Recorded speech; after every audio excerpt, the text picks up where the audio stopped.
Hey, what's up, forum? It's the Great Grape Ape, and today's video is just going to serve as a backdrop for what I want to talk about.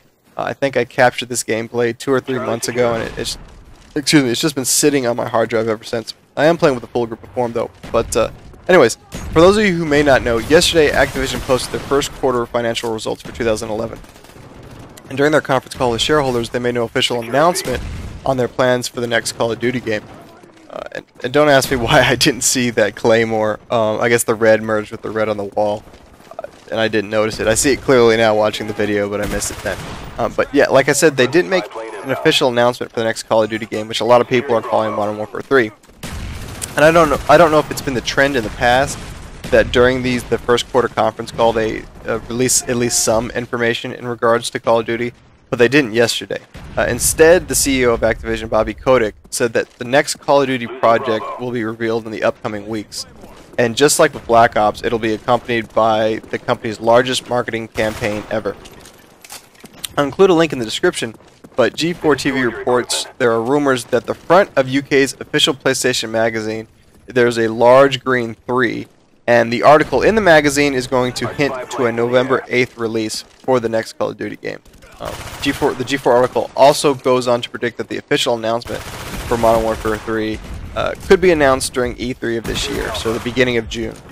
Keep in mind that is all completely speculative at this point, but feel free to check out the article for yourself just to read it and see what you think. So since Modern Warfare 3 was not officially announced yesterday, what is there really to talk about? Well, for those of you who may not know, a little while ago, Bobby Kotick announced the creation of an internal development studio known as Project Beachhead.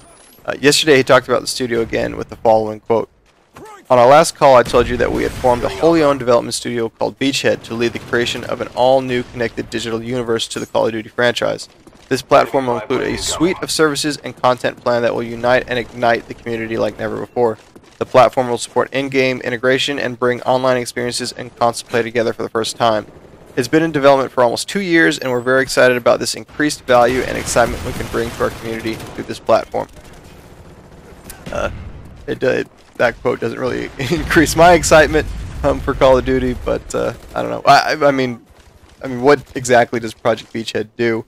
Well, there's no hard, concrete information on the studio yet, but there are two popular theories as of right now for what this studio is trying to do. The first is the studio is looking to merge social media with Call of Duty. So maybe they're going to create a more advanced version of Bungie.net in which you can access stats, pictures, and videos, taking kind of what's out there right now and bringing it to the next level. And you can take all that information and link it to other social websites like Facebook, YouTube, and Twitter.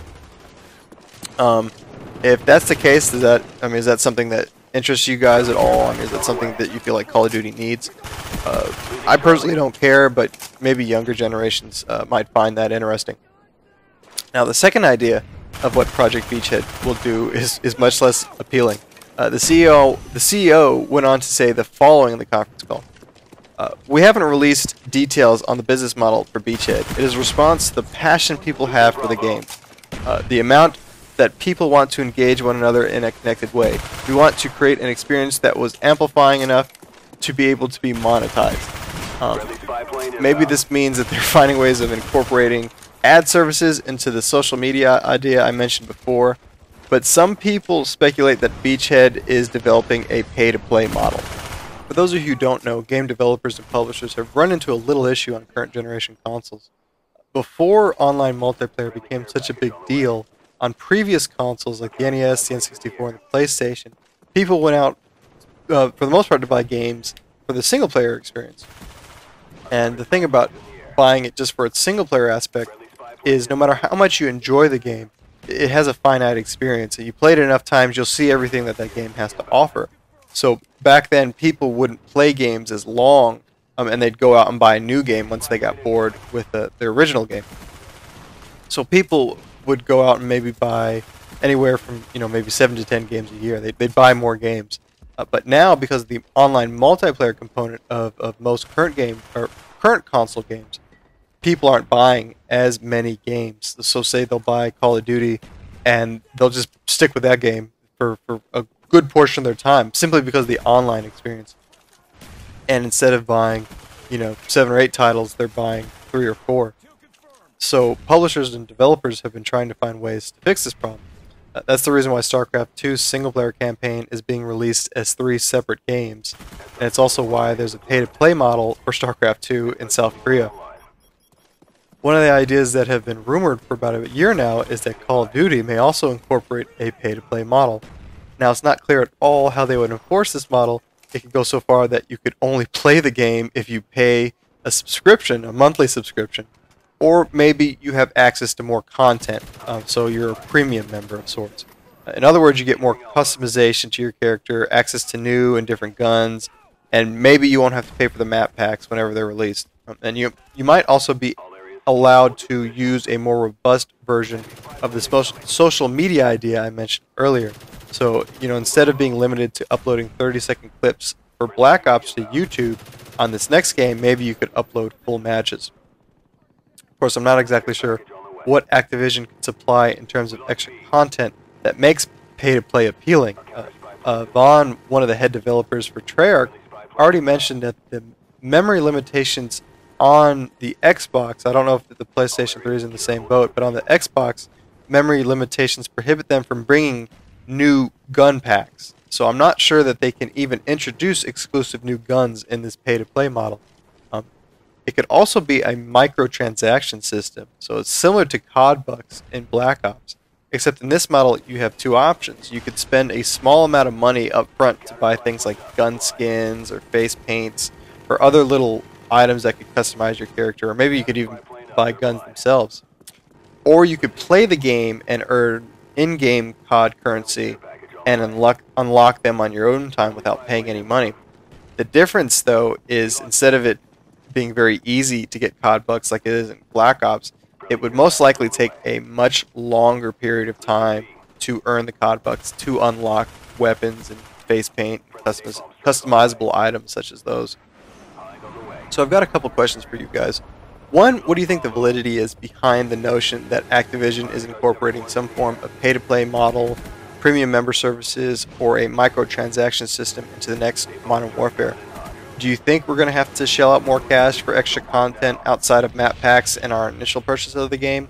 Or do you think it's complete, utter BS? And also, next question, if they do incorporate some form of system where you have to pay for extra content, what would that content have to be in order to catch your interest?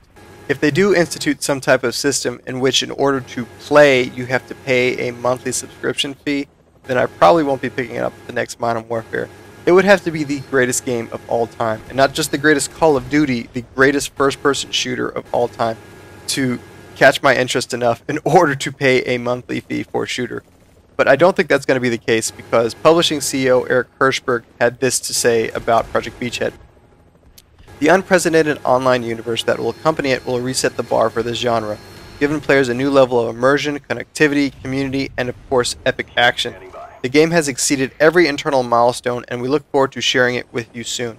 Project Beachhead is the response to the passion people have for the game, the amount that people want to engage one another in a connected way. We want to create an experience that was amplifying enough to be able to be monetized. We are not attempting to monetize or take any experience away that currently counts as part of the value proposition of buying the game.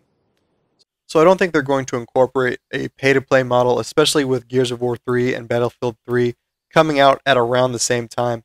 With that competition, I don't think they want to introduce this new idea that probably wouldn't be very well received by the community. But I don't know, maybe Project Beachhead could be a great addition to Call of Duty. It also could hurt it drastically. We'll just have to wait and see down the road. And when we get more information, I guess we can make better decisions on that. But let me know what you guys think in the comments. And as always, take it easy.